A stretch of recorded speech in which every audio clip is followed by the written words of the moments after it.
Hello student. आज हम पढ़ेंगे क्लास 12 मैथमेटिक्स का चैप्टर नंबर 3 और इसकी जो एक्सरसाइज होगी वो 3.1 होगी। उसका पहला क्वेश्चन आज हम डिस्कस करेंगे।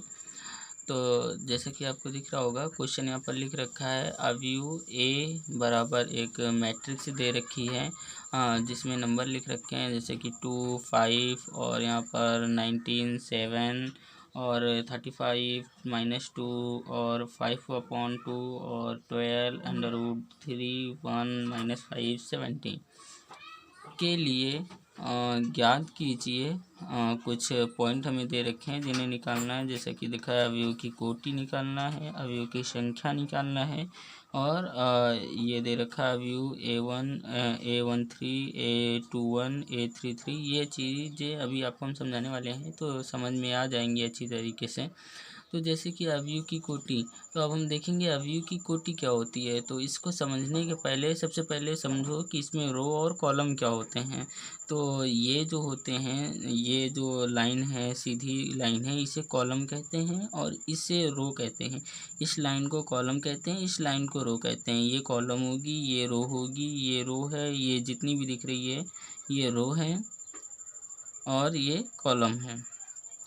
तो मुझे अवयव की कोटि बताना है। तो अवयव की कोटि का मतलब वही होता है कि मैट्रिक्स में कितने रो और कितने कॉलम हैं।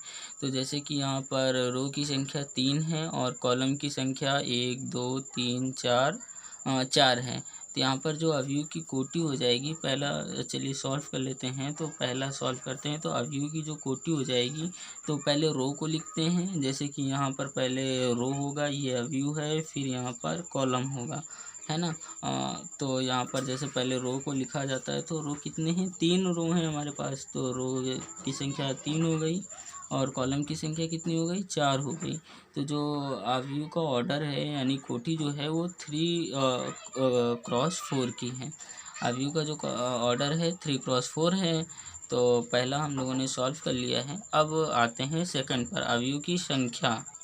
नंबर सेकंड पॉइंट पर आते हैं। तो यहाँ पर अवयव की संख्या दे रखी है। तो अवयव की संख्या मतलब यही होता है कि उस अवयव के अंदर कितनी संख्याएं लिखी हुई हैं, कितने डिजिट लिखे हुए हैं। जैसे इस अवयव के अंदर टोटल करोगे तो ऐसे काउंट कर सकते हैं 1, 2, 3, 4, 5, 6, 7, 8, 9, 10, 11, 12 डिजिट लिखे हुए हैं। लेकिन चाहे आप काउंट करके यहाँ पर संख्या लिख दो, चाहे जो इसकी कोटि हैं जैसे 3 और 4 क्रॉस की ये मैट्रिक्स है, इसका ऑर्डर है 3 एंड 4 क्रॉस का, तो इन दोनों को गुणा करोगे तब भी अवयव की संख्या मिल जाएगी।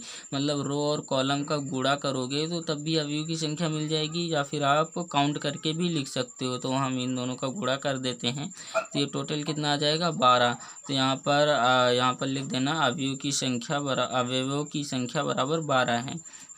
तो यहाँ पर 12 आ जाएगा इसका आंसर। और नंबर थर्ड को सॉल्व करेंगे। तो चलिए अब थर्ड को सॉल्व करते हैं। जैसे कि यहाँ दे रखा है नंबर थर्ड ए और 1, 3 और A2, 3। तो यहाँ पर ए जो है एक एलिमेंट है, मतलब एक नंबर है अवयव के अंदर का, और ये जो दे रखी है इसकी कोटि है ना। तो इसकी कोटि है, जैसे कि आपको पहले हम बता चुके हैं। आगे जो होता है वो रो होता है, जैसे कि ये रो दे रखा है, और जो पीछे होता है ये कॉलम होता है। तो ये कॉलम दे रखा है। तो रो, पहले रो की बात कर रहा है तो हम पहले रो में जाएंगे, और तीसरे कॉलम की बात कर रहा है तो हम तीसरे कॉलम में जाएंगे। तो यहाँ पर जो कॉमन नंबर आएगा, जो मतलब पहले रो में भी आएगा और जो पहले रो और तीसरे कॉलम में आएगा, वो उसी नंबर को लिया जाएगा। जैसे कि यहाँ कॉमन नंबर जो है वो 19 आ रहा है, क्योंकि पहला रो और ये तीसरा कॉलम। तो यहाँ पर A13 का जो मान हो जाएगा वो हो जाएगा 19। अब बात करते हैं नंबर सेकंड की। तो यहाँ पर दे रखा है A21। तो इसमें भी अब ये रो हो गया और ये कॉलम हो गया। तो अब देखो यहाँ पर रो की बात कर रहा है, दूसरे रो की बात कर रहा है, और कॉलम की बात कर रहा है, पहले कॉलम की बात कर रहा है। तो यहाँ पर जो नंबर आ रहा है दूसरे रो और पहले कॉलम में जो नंबर आ रहा है, वहाँ पे कॉमन नंबर जो है वो 35 है। तो यहाँ पर A21 जो हो जाएगा वो 35 हो जाएगा। अब यहाँ पर नंबर सेकंड पे जो दे रखा है A3 3 दे रखा है, मतलब यहाँ पर ये जो कॉलम है वो सॉरी रो जो है वो 3 है और कॉलम जो है वो भी 3 है। तो हम तीसरे रो और तीसरे कॉलम की बात करेंगे तो ये तीसरा रो और तीसरा कॉलम यहाँ पर जो है वो -5 है, तो यहाँ इसका आंसर हो जाएगा -5। अब यहाँ पर दे रखा है A to 4, मतलब ये रो और ये कॉलम, तो यहाँ पर A to 4 दे रखा है। तो यहाँ पर हम दूसरे रो और चौथे कॉलम की बात करेंगे तो यहाँ पर जो कॉमन नंबर आ रहा है वो 12 है, तो यहाँ पर लिख देंगे 12। अब इसके बाद हम बात कर लेते हैं कि जो नंबर 4th पे दे रखा है वो क्या दे रखा है कि A to 3। तो यहाँ पर वही हो गया, ये कॉलम हो गया और ये रो हो गया, सॉरी ये रो हो गया और ये कॉलम हो गया। तो रो कितना दे रखा है, दूसरा रो, और कॉलम कितना दे रखा है, तीसरा। ये रो दूसरा हो गया, कॉलम तीसरा हो गया। यहाँ पर कॉमन नंबर आ रहा है 5/2।